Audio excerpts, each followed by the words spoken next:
ድሬዳዋ አስተዳደር ብቻ ሳይሆን እንደ ሀገር አቀፍ አጠቃላይ ኢትዮጵያ ትመርጣለች በሚል ዛሬ ሁላችንም ባለንበት እየመረጥን ያለንበት አለ። እንግዲህ ግንቦት 24 እንዲሁም 7ኛ ሀገራዊ ምርጫ ላይ በዲሞክራሲ ስርዓት አጠቃላይ ማህበረሰባችን የሚፈልገውን መንግስት የሚመሰርትበት በካርዱ የፈለገውን የሚቀጣው በካርዱ ደግሞ የሚፈልገውን ደግሞ ወደ ስልጣን የሚያመጣ የህዝብ ድምጽ ስለሆነ ይሄንን የህዝብ ድምጽ ለማክበር ደግሞ ሁላችንም በየፊናችን በየፓርቲ እንዲሁም ተፎካካሪ ፓርቲዎችም ጭምር በጋራ እየተወዳደርን ያለንበት ሁኔታ ነው ያለው።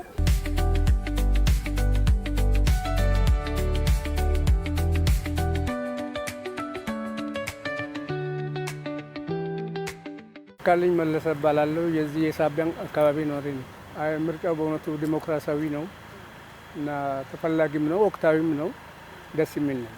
እንደ መንግስትም ያው ዞሮ ዞሮ የህዝብን ድምጽ ለማግኘት መልካምም ሰራ መጥፎም ሰራ ህዝብ ነው የሚወስነውና የህዝብን ድምጽ ደግሞ እኛም አክብረን የተሻለም ብሎን እኛን ከመረጠ ነገም በተሻለ መልኩ ለማህበረሰባችን ልማቱን ለማስቀጠል ያለውን ነገር ደግሞ ግን ፍትህን ለማስፈን የምናደርጋቸውን ጥረቶች በተሻለ መልኩ እንደ ድሬዳዋ አስተዳደር አይደለም እንደ ሀገር አቀፍም የምንቀጥል ነው የሚሆነውና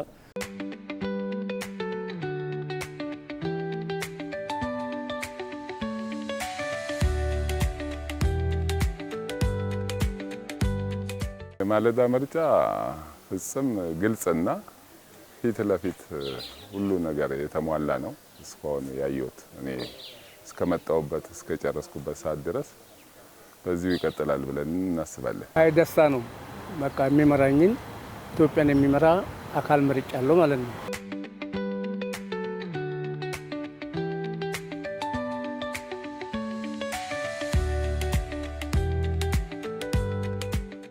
ድምጼን ሰጥቼ ስወጣ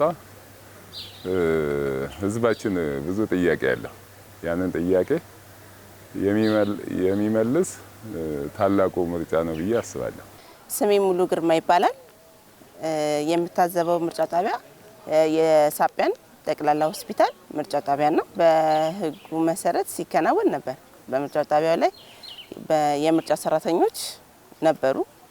ወደ 6 የሚጠጉ ነበሩ። ኮሮጆ ምናምን ያው ባዶ እንደሆነ ምናምን እንትን ብለናል። ማለት በህጉ መሰረት እየሄደ ነው እስካሁን። አዎ ሁሉም የድርሻውን መወጣት አለበት። ሰላማዊ ምርጫ ስለሆነ በሰላም ተጀምሮ በሰላም እንዲያልቅ ነው ማስላለ።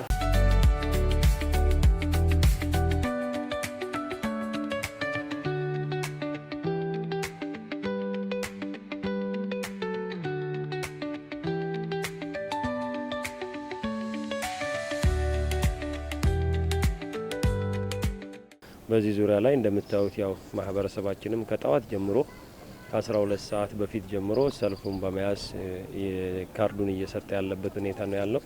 እኛም እንደ አንድ ተመራጭ ደግሞ ካርዳችን ድምጻችን ለሚገባው ፓርቲ መስጠትም ስላለብን በዛ መሰረት አሁን ነው ድምጽ ሰጥተን የወጣ ነውና ይሄ የዲሞክራሲ ስርዓት እንደ በፊቱ በጭቆና ወይም በግፍ ሳይሆን ማህበረሰባችን ባመነበት በነጻነት ማንም ጣልቃ ገብነት ሳይኖር እያንዳንዱ ምርጫ ቦርድም በራሱ አመራርነትና በራሱ አሰራር እየሄደ ስለሆነ እኛም እንግዲህ በተሻለ መልኩ በተደጋጋሚም ነገር ያው ብዙ ችግሮችም ቢኖሩ ከዚህ በፊትም የዲጂታል አሰራር ላይ ገጠር አካባቢና ሌሎች አካባቢ ላይ ከኔትወርክ ችግር የነበሩበት ሁኔታ ነበረ።